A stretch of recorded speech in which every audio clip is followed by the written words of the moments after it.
Good morning and welcome to Quest Television and Quest 93.1 FM. It is the 15th day in the month of June in the year 2023. A lovely Thursday morning here in the studios, and well, another Thursday morning for another paper review. My name is Orikemi Mariam, and as I stated earlier, this is the paper review on Quest today. Making a return back to the studio this morning are 5 newspapers. We have The Guardian, The Nation, The Daily Trust, The Daily Sun newspaper, and as well as The Punch newspaper. And well, fortunately today I am not doing this alone. With me this morning in the studio is Comrade Efe Odomo, our admirable Quest analyst and well, proverbial bishop. Good morning and welcome to the show, sir.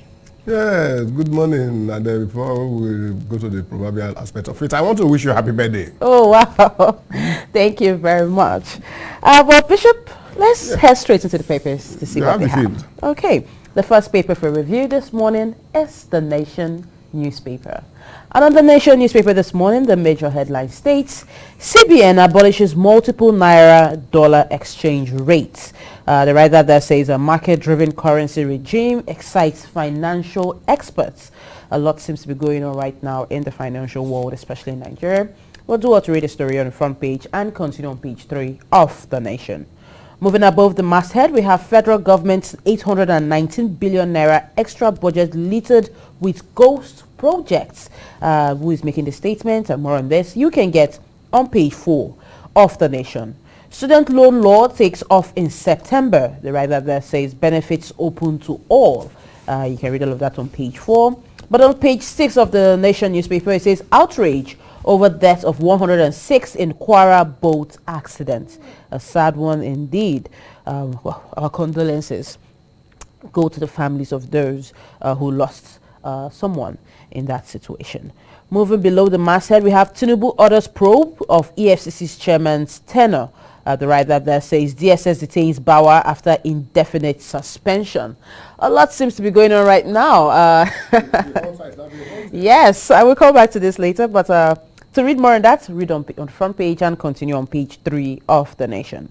Ex-council bosses writes president over 3.4 billion naira debt is one you can get on page 2. And also we have prayer for Abi Batu Mogaji is making it to page 13 of The Nation newspaper. Moving down below, we have ex-Senate spokesman asks Aribeshola why he didn't vote for Tinubu and Oyetola, and you can read all of that on page 4. The final headline on the front page of The Nation says, don't shift blame for sloppy handling of your case. INEC tells Labour parties and OB's lawyers. You can read all of this on the front page and continue that story on page 3. And well, that's much we can take on the front page of The Nation. The next paper for review is The Guardian. And on The Guardian newspaper this morning, the major headline reads, Naira slumps as CBN commences rate harmonization and faces supply hurdle. You can read the story on page 6 of The Guardian newspaper. INEC and Labour Party bicker over subpoena as OB tenders IRF reports is making it to page 3. DSS invites suspended EFCC chairman is also one you can read on page 3 of The Guardian newspaper this morning. Federal government to begin disbursement of student loans come September is one. It seems to be making rounds on all the dailies. You can read that story on page 6 of The Guardian newspaper. Outrage as Kano government demolishes multi-million naira monuments is one you can read on page 5. And also Kenyan president wants less circulation of dollars in Africa. That story you can get on page 2. AMCON's bid to return Eric Air to founder fails twice over 240.3 billion naira debt. Wow. You can read that story on business page 15 of The Guardian newspaper. And well, that's much you can take on the front page of The Guardian. The next paper for review is The Daily Trust, a paper you can trust. The major headline there states Tinubu suspends EFCC chairman Bawa. The writer there says accuses him of abuse of office. Umar Abba takes charge, and also embattled anti-graft chief grilled by DSS, and also removal politically motivated, says the CSOs. But all of this you can read on page 4 of The Daily Trust. Moving above the leading story, we have reactions trail Kano government demolition of roundabouts. That seems to be going on right now in terms of demolition in Kano State. But you read all of that on page 11 Kwara boat mishap, it says 144 rescued as federal government vows to prosecute the owners, is one you can read on page 6. Still on page 6 of the Daily Trust, it says on student loans, we can no longer foot universities' bills, says the federal government. I see a storm coming out of this, but I do also read that story on page 6, as I stated earlier. Moving on, we have revenue from railway drops by 60% as passenger traffic plunges to 0.5 million in the first quarter. You can read all of that on page 20. Thunder kills referee during football match in Niger State is one you can read on page 16. And also we have kidnappers abduct policeman and 2 mourners and demand 1.7 million naira ransom. It's making it to page 5 of the Daily Trust newspaper. Next we have CBN finally devalues naira. The writer there says forex scarcity bites harder on airlines and devaluing and unifying the currency very positive. You can read all of this on page 19 and continue on page 20 of the Daily Trust newspaper. And well, for the picture of the day, we can see the just suspended EFCC Chairman Bauer. And well, that's much we can take on the front page of the Daily Trust. The next paper for review is the Daily Sun. And on the Daily Sun, the major headline reads, Tinubu's hammer falls again, smashes EFCC chairman. The writer there says orders probe of Bauer and director of operations to act. You can read all of that on page 27. And also we have OB and INEC lawyers clash over summons on Yakubu. Is making it to page 6 of the Daily Sun newspaper.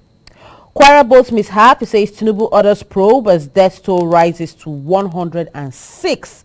A sad one there indeed, and you can read that story on page 4. NMDPRA and marketers meet to address petrol scarcity. The writer there says we are cash strapped, says Nogosa. Read that story on page 25. Labour vows to push for immediate salary award to lessen effects of subsidy removal is making it to page 2 of the Daily Sun. And federal government molds autonomy for public varsities as disbursement of students' loan begins September is one you can read on page 28 of the Daily Sun newspaper this morning. Bandits attack mourners and kidnap policemen and 2 others in Benue. Seems to be making the rounds on all the dailies this morning. And also Nigeria and India agreed to block pipeline of illicit drug flow as NDLEA and NCB signed MOU. You can read that story on page 4. Reps declared Gbajabiamila's seat vacant is making it to page 26. And Tinubu signs into law data protection bill. You can read that story on page 6 of the Daily Sun newspaper. Naira fall, or rather Naira sells for 755 Naira per dollar as federal government gives banks power to decide forex rates. Anxiety over liberalization of FX markets. You can read all of that on page 2. Gunmen adopt 7 University of Jos students is making it to page 4 of the Daily Sun. And well, for the picture of the day, we can see the Senate President Godswill Akpabio exchanging pleasantries with former Senate Chief Whip, Dr. Oji Uzo Kalu. This picture was taken yesterday and at Abuja. And well, that's much we can take on the front page of the Daily Sun. The final paper for review this morning is The Punch. The major headlines talking about currency floating as the state's private sector and economists back CBN and Naira falls to 664 Naira per dollar. The writer there says CBN allows banks to sell dollar at own price and removes cap on exchange rates. Economists and analysts worry over central bank capacities to stabilize exchange rate. It's quite an interesting one. We just previously read that Naira sells for 755 per dollar, and now we are seeing that Naira falls to 664 Naira per dollar on the Punch. So it's quite confusing. But you can read that story on page 17 of the Punch newspaper. Moving above the masthead, we have Tinubu suspends EFCC chairman indefinitely and orders probe. It's making a round on all the dailies this morning, but you can read that story on page 2 of the Punch. Student loan disbursements begins in September, says the federal government. Do also read that story on page 2. And also, President projects 500,000 jobs with data protection law. And that story you can get on page 10 of the Punch newspaper this morning. Prosecute Justice Balkachua's husband, the NBA tells federal government why. Get that story on page 7. And on page 4, or rather page 3, 4, and 5, we have Tinubu Mons, 106 Kwara boat accident victims, and 144 rescued so far. You can read that story on page 3, 4, and 5, as I stated earlier. On page 12 of the Punch, it says no division in Akeredolu's cabinet, states acting governor. Like I said, read that story on page 12. And well, for the picture of the day, we can see a lady being stripped with the headline that says Lagos police brutalize and strip lady over cultism allegation. Wow. That's comrade. That's quite. I think there are two issues here basically. The fact that she has to be stripped naked, and the cultism. Yeah, she's a cultist. How is that even? Well, do well to read that story on page 8 of the Punch newspaper. And well, that's much you can take on the front page of all the dailies this morning. I'll quickly take your calls, your opinions on the matters making the rounds on the dailies this morning. Before I move over to Comrade to enlighten us, the numbers to call are on your screen. The numbers are 080-22931-931 and 081-8888-931. Call into the show, state your name, your location, and have your say. With that being said, let's take our first caller. Hello, good morning. Yeah, happy birthday, man. Thank you very much. From Friday, Mr. Friday is up on a man. All right. Yeah. Friday, happy birthday, man. Thank you very much. Please have your say. Thank you, man. Yeah. Canon State destroying a monument. I want to say that it's condemnable. It's condemnable because it's a waste of resources. It's a waste of resources. Instead of we progressing, where are these people when this project is going on? We have to be acting on time because deliver me from evil is better. Or lead me not into temptation is better than deliver me from evil. Let's be acting on time instead of wasting our resources in this country. When we do project and the next government will destroy it, it's a sort of failure in leadership. We're not doing it. We're not getting it right. That resources would have entered somewhere else, which would have been beneficial to the public, instead of using it to build projects at the end of the day, the project will be destroyed. No, it's not too good. Let us improve in that regard. Thank you. Thank you very much. Well, let's take more reactions. And please, when you call into the show, be audible, speak up so we can hear you. And also, those listening can hear you as well. Hello, good morning.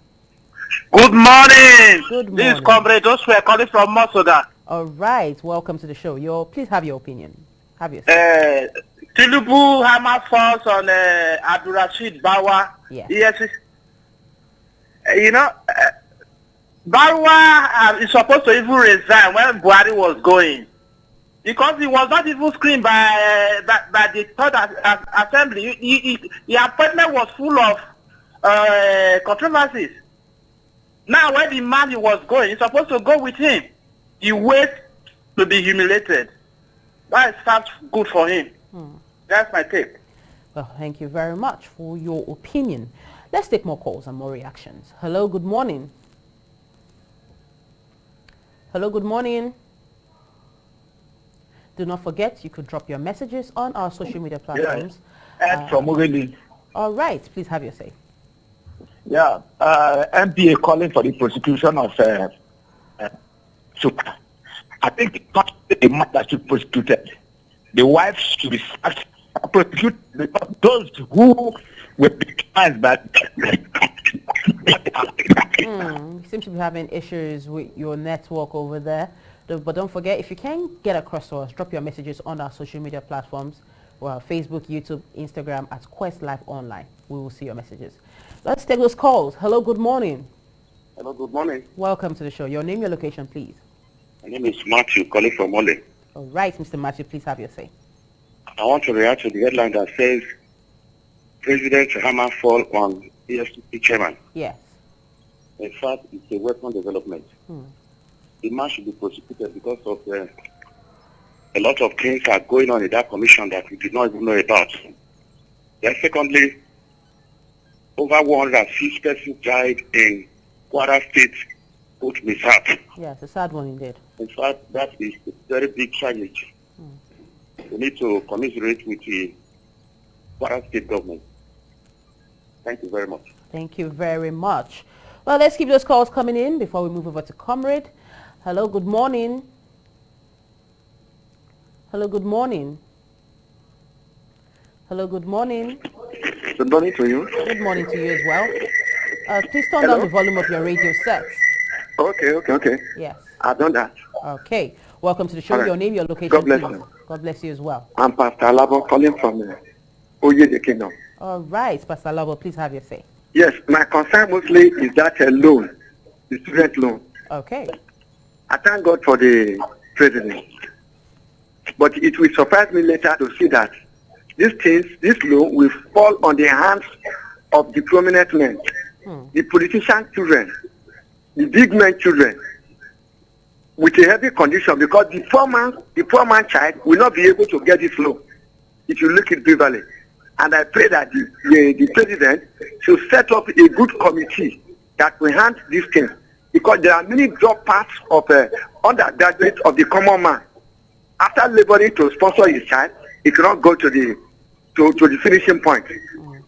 Then coming to that governor who break down that place. Let me tell you, this thing happened when I was in Ogun State. We should check our governors very well, because most of the administration, they are doing it with hatred. After using the massive tax to build a place of over 150 million, in a day you destroy it without seeking counsel from the people. The fact is very bad. And those people that capsize in the ship, let the government take it very seriously.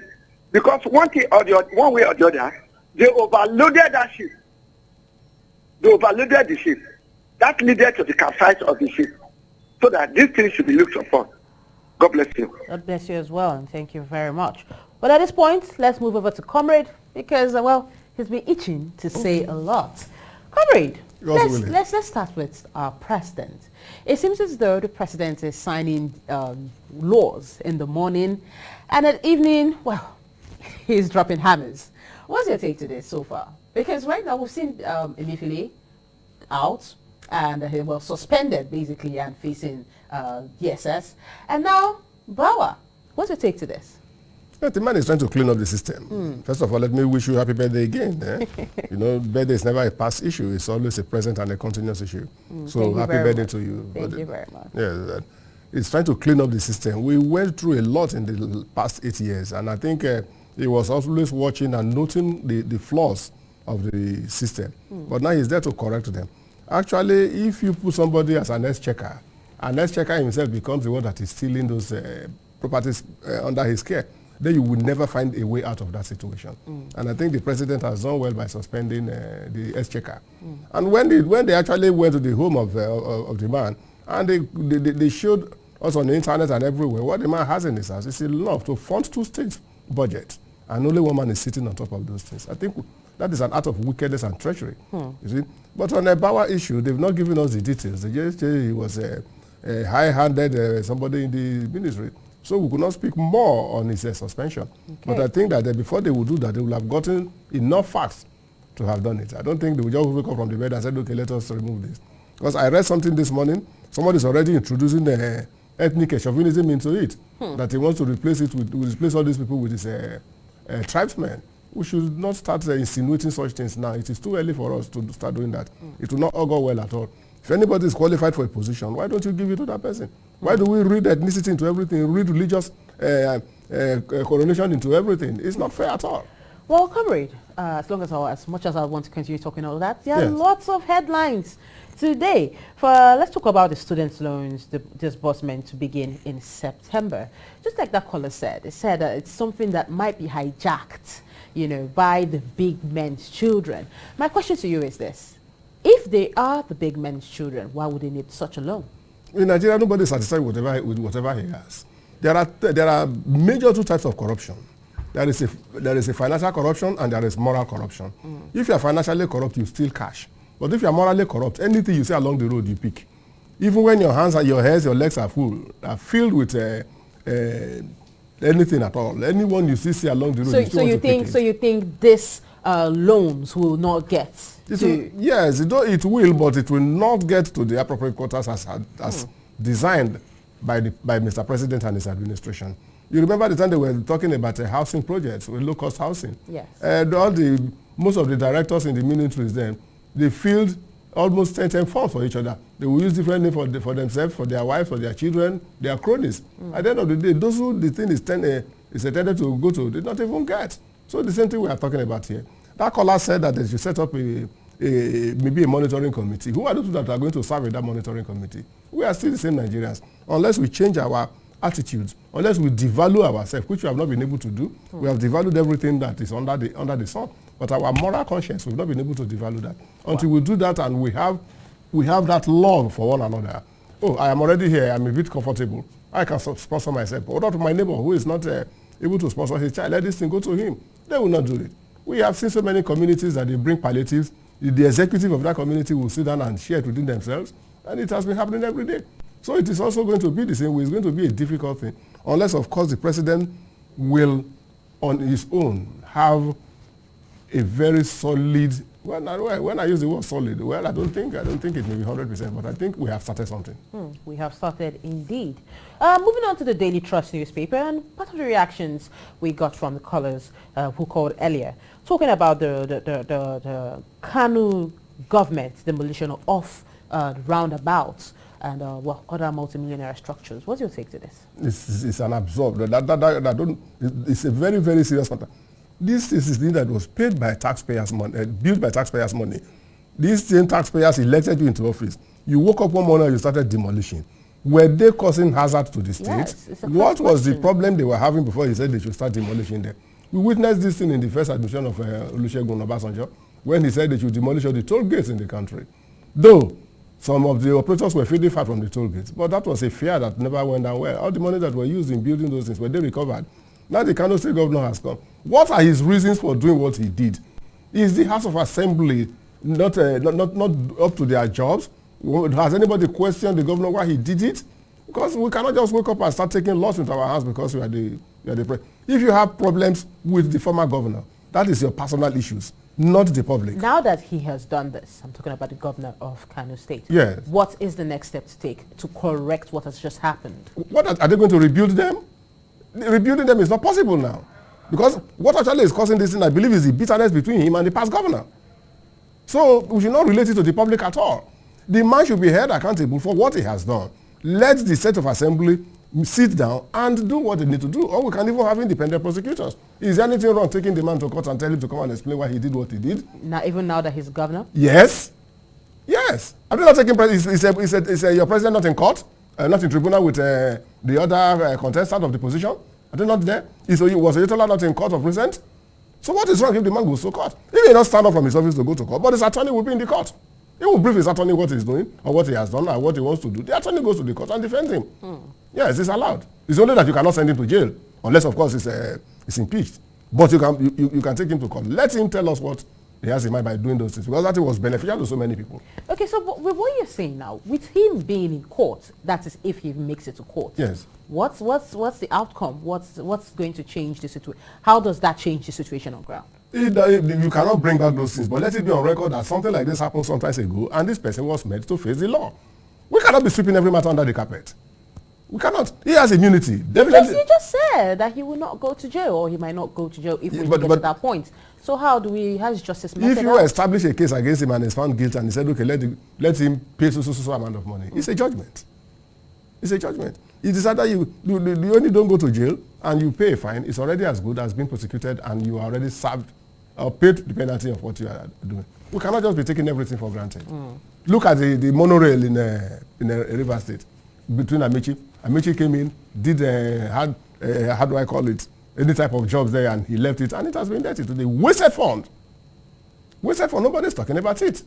So there should be a continuity in government. Government is a system. As one is elapsing, another one is taking over. That is why you see that a government cannot end today, the 15th of June, and another one starts on the 17th. There is never a gap. So if there is a system and a smooth transition, the man is leaving today, the other man is coming tomorrow, they should exchange notes. That is why they always set up a transition committee from the old one onto the new one. What are we doing? What have we done Which one have we completed? Which one are we about to start? You hand over to the next government. Then you come and you start from there. It's supposed to be a direct changeover. Well, quickly, comrade, before we log off this session, let's talk about the headline on the front page of the Punch, where it says, prosecute Justice Bukka Chua's husband, NBA tells federal government. What is going on? You know, both the husband and even the wife, they've been throwing accusations against each other. So I think the best thing to get the truth out of it is put the two of them on the soapbox and let them tell the world. You know, when a word that hits someplace continuously without changing his mind, then you know that something very, very nucleus is in that place. The NBA is shouting on the other side. The husband is saying, I will expose this person. The wife will say, no, you are the one that will do this. Why don't you bring the two of them together? You don't argue how to jump when there is land. Go to the land and start jumping. And we know whether you can jump well or not. Let the two of them come to the roundtable conference and tell the whole world what is actually happening between them. Yeah. Well, comrade, you have indeed said a lot, but well, I have to log off this segment. I'm quite happy you came in today, and I look forward to seeing you tomorrow. By His grace, I will be here, but I'm 80% recovered. Wow, okay. Well, thank you very much, dear viewers and listeners, for making the paper review on Quest today, your morning tea. Have a lovely Thursday.